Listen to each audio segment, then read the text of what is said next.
Welcome to QnA education. Previous lecture में हमने time variant and time invariant system के बारे में स्टडी किया था और साथ ही साथ हमने बहुत सारी प्रॉब्लम भी डिस्कस की हुई है। तो आज के लेक्चर में हम यहाँ पर कुछ और प्रॉब्लम डिस्कस करने वाले हैं। कुछ डिफरेंट टाइप की प्रॉब्लम हम आज के लेक्चर में यहाँ पर डिस्कस करेंगे। तो आप देखिए यहाँ पर जो आपकी फर्स्ट प्रॉब्लम है dy/dt plus sin t/t is equal to dxt/dt plus 2xt। तो आप यहाँ पर देख सकते हैं बेसिकली डिफरेंशियल इक्वेशन आपको गिवन है। तो इस तरह की प्रॉब्लम्स हमने पहले डिस्कस नहीं की है time variant and time invariant system के ऊपर। तो थोड़ी सी नई टाइप की प्रॉब्लम है, तो ध्यान से अंडरस्टैंड करिएगा। आप देखिए हमने time variant and time invariant system से रिलेटेड कंसेप्ट भी स्टडी किया है और वाया ट्रिक हम डायरेक्टली कैसे प्रॉब्लम सॉल्व कर सकते हैं ये भी हमने स्टडी कर रखा है। तो यहां पर अब हम जल्दी जल्दी सॉल्व करेंगे क्योंकि प्रोसेस तो हमें पता ही है, बस इस तरह की प्रॉब्लम जो है वो हमें यहां पर सॉल्व करना सीखना है, दैट्स इट। तो आप यहां पर देखो, पहले हम क्या लिखते हैं, delay in output due to delay in input only. तो इस केस पे अगर मैं डायरेक्ट ट्रिक की बात करूं तो हम करते क्या है, बस जहां जहां हमें xt दिखाई दे रहा है, xt में जो t दिखाई दे रहा है उसके साथ सिर्फ माइनस टी नॉट कर देना है, ठीक है, डिले कर देना है बस, और कोई छेड़खानी नहीं करनी है पूरे इक्वेशन में। तो यहां पर कितना हो जाएगा, dy/t upon dt plus sine t yt is equal to dx t minus t naught upon dt plus 2x t minus t naught. तो ये आपका फर्स्ट इक्वेशन आ गया। अब हमें बस एक और इक्वेशन अचीव करना है, फिर हम चेक कर पाएंगे। तो आप देखिए अब आपका होगा डिलेड आउटपुट। तो यहां पर ये जो आपका डिलेड आउटपुट होगा ये बस डिलेड आउटपुट है, ये किसी भी कारण से हो सकता है। मैंने आपको बहुत प्रॉपर वे में समझाया हुआ है प्रीवियस लेक्चर में, आप जाकर फॉलो कर सकते हैं। तो यहां पर मैंने ट्रिक वाइज आपको क्या बताया था कि आपको जहां जहां t दिखाई दे रहा है ना, बस t की जगह t minus t naught put करना है। पहले केस में xt के अंदर जो t है उसके साथ माइनस टी नॉट लगाना था, मैं डिफरेंस समझा चुका हूं ये सारे के सारे ना आपको। और सेकंड केस में क्या करना है, जहां जहां t दिखाई दे रहा है पूरे इक्वेशन में हर जगह t की जगह t माइनस टी नॉट। तो जैसे ही आप पुट करोगे तो क्या हो जाएगा, dy t minus t naught d of t minus t naught plus sine t minus t naught y t minus t naught dx t minus t naught d t minus t naught और plus 2x t minus t naught. तो यहां पर अब आपको understand करना पड़ेगा, मैंने previous lecture में भी एक प्रॉब्लम ली थी डिफरेंशिएशन वाली, वहां पर मैंने आपको यह समझाया था कि जब आप d t minus t not करते हैं ना तो टी नॉट क्या होता है, बेसिकली कांस्टेंट होता है, डी क्या होता है, चेंज इन। तो change in t naught, change in constant zero ही होता है, डिफरेंशिएशन ऑफ कांस्टेंट जीरो ही होता है। तो d t minus t naught आपका डी टी के इक्वल ही होगा, उसमें कोई प्रॉब्लम नहीं है। तो अगर आप देखेंगे तो आपके दोनों के आरएचएस तो सेम है, आप देख सकते हैं, लेकिन एलएचएस सेम नहीं है। आप देखिए dt तो होगा ये, लेकिन ऊपर देखिए ना y t minus t not जो कि ऊपर नहीं था, यहां पर भी देखिए sin t minus t not. यहां से आप कंप्लीटली अंडरस्टैंड कर सकते हैं, यहां पर sin t था, यहां पर sin t minus t not था। तो ये दोनों इक्वेशन आपके बिल्कुल भी सेम नहीं है। तो इस कारण से आप क्या समझेंगे, ये आपका कौन सा सिस्टम होगा, ये आपका होगा टाइम वेरिएंट। ये पॉइंट आप ध्यान रखिएगा, this is time variant system. और सबसे आसान तरीका क्या था आइडेंटिफाई करने का, ये आप यहां पर देख सकते हैं sin t और sin t minus t not. समझ में आ गया अच्छे से। तो ये आपकी फर्स्ट प्रॉब्लम थी। Now next problem. तो आपकी जो नेक्स्ट प्रॉब्लम है उसे आप ध्यान से अंडरस्टैंड करिए, dy/dt e की पावर माइनस txt। तो यहां पर भी ये प्रॉब्लम भी बहुत इजी है। आप देखिए अगर आपको प्रीवियस लेक्चर का कंसेप्ट याद है ना, तो पहले तो आप फिर से वही करेंगे, delay in output due to delay in input only, ठीक है, पहली स्टेटमेंट ये रहेगी। दूसरी स्टेटमेंट क्या रहेगी, डिलेड आउटपुट। तो अब ये स्टेटमेंट मैं बार बार मेंशन नहीं कर रहा हूं आपके लिए, पॉइंट समझ में आ गया। पहले क्या होगा, delay in output due to delay in input only, और दूसरी स्टेटमेंट क्या रहेगी, डिलेड आउटपुट वाली, ठीक है। तो यहां पर पहले केस में मैंने आपको क्या बताया, इवन अब आपको ये लिखने की भी जरूरत नहीं है थ्योरी बार बार, ठीक है। बस अब आप डायरेक्टली चेक करना चाहते हो तो आपको एक बार क्या करना है, एक ऐसा इक्वेशन क्रिएट करना है जहां पर आपको x में टी के साथ माइनस टी नॉट लगा देना है, ठीक है। तो यहां पर आप समझिए, आप लिखेंगे d by d t e की power minus t x of t minus t naught. ये पहली सिचुएशन होगी आपकी। और दूसरी सिचुएशन क्या होगी आपकी कि हर एक टी की जगह t minus t naught put कर देना। तो यहां पर d upon d t minus t naught e की पावर माइनस टी नॉट और x of t minus t naught. तो यहां पर डी टी नॉट तो डी टी ही होगा, तो ये तो इक्वल है, ये भी इक्वल है, आप देख सकते हो, लेकिन ये इक्वल नहीं है। तो ई की पावर माइनस टी के कारण यहां पर ये क्या हो जाएगा आपका टाइम वेरिएंट। याद है ना आपको, मैंने आपको प्रीवियस लेक्चर में समझाया है, हमारे लिए पॉजिटिव क्या है, टाइम इनवेरिएंट है। हम चाहते हैं टाइम इनवेरिएंट हो, जैसे लीनियर नॉन लीनियर में हमारे लिए पॉजिटिव क्या था, लीनियर था। यहां पर हमारे लिए पॉजिटिव क्या है, टाइम इनवेरिएंट। लेकिन यहां पर भी हमें क्या मिला है, टाइम वेरिएंट। मैंने आपको याद रखने का तरीका बताया ना, पॉजिटिव नेगेटिव के फॉर्म में आप याद रखो, उससे काफी आसान हो जाता है कंडीशन चेक करना। समझ में आ गया अच्छे से।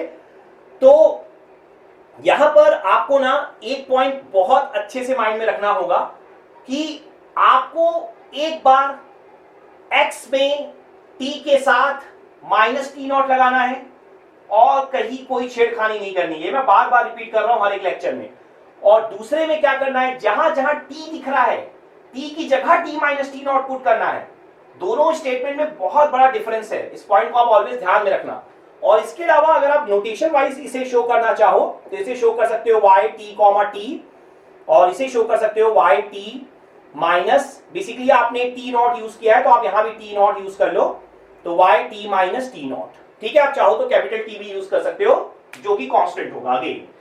तो यहां पर इस तरीके का नोटेशन आप यूज कर सकते हो। फिर आप लास्ट में क्या बोल सकते हो, अगर आप सब्जेक्टिव एग्जाम दे रहे हो तो कि y t comma t naught is not equal to y t minus t naught, तो आपका ये सिस्टम कौन सा हो जाएगा, टाइम वेरिएंट सिस्टम हो जाएगा। पॉइंट समझ में आ गया अच्छे से। तो ये आपकी थी second problem. Now third problem.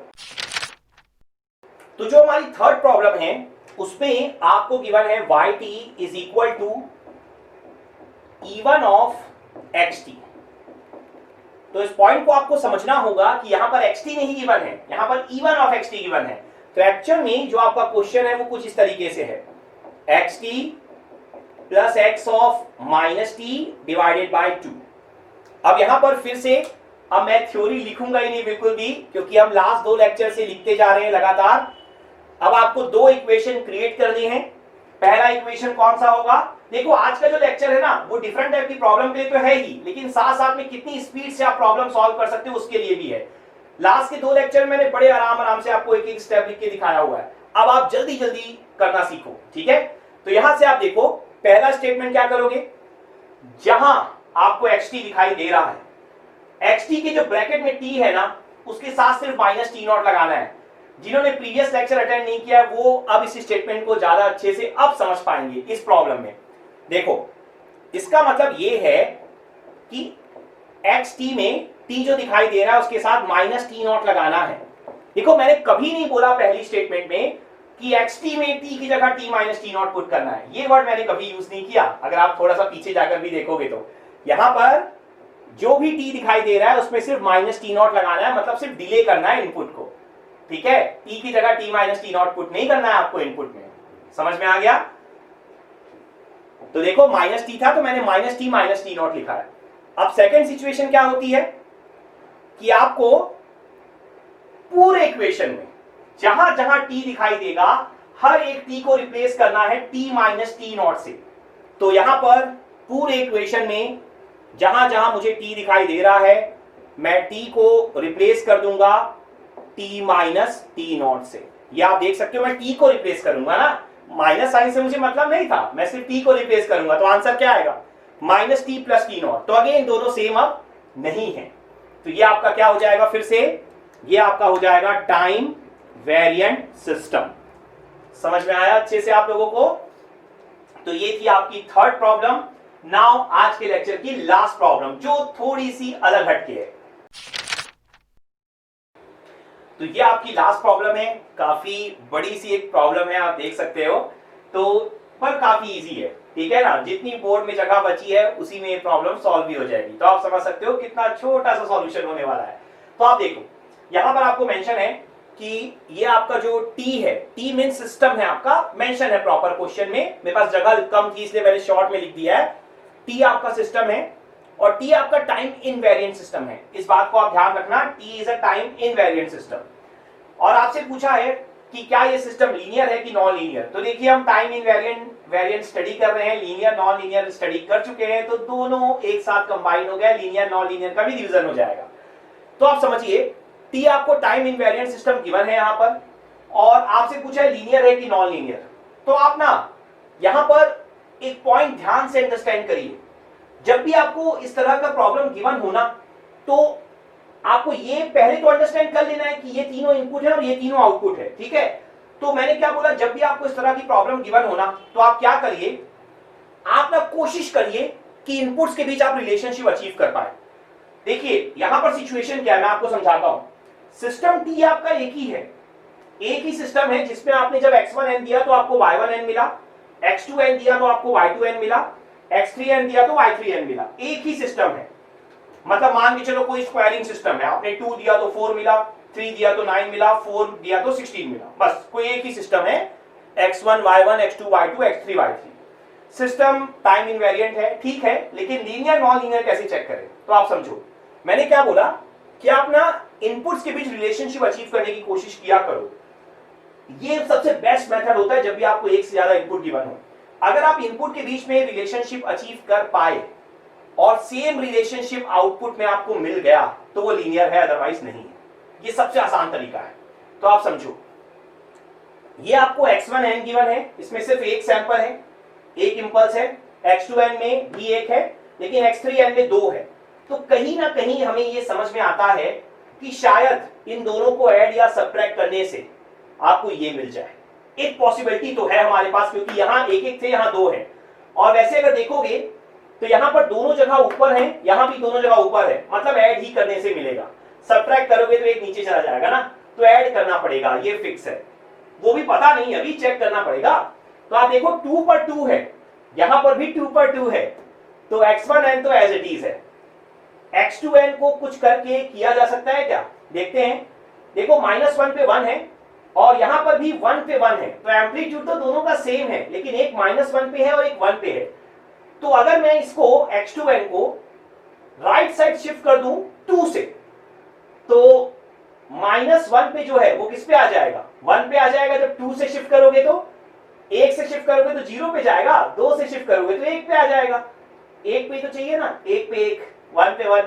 तो देखो क्या इसको आप ऐसा लिख सकते हो, मैं सॉल्यूशन की बात कर रहा हूं, x3n is equal to x1n plus x2n minus 2। क्या हम ये लिख सकते हैं, आप यहां पर समझो, x1n और x2 अगर आप n-2 करोगे, जैसे ही आप x2n-2 करोगे, आप देखो आपको यहां पर 1 पे 1 मिल जाएगा, और दोनों को जब ऐड करोगे तो 2 पे 2 है, 2 पे 0 है, तो 2 पे 2 मिल जाएगा।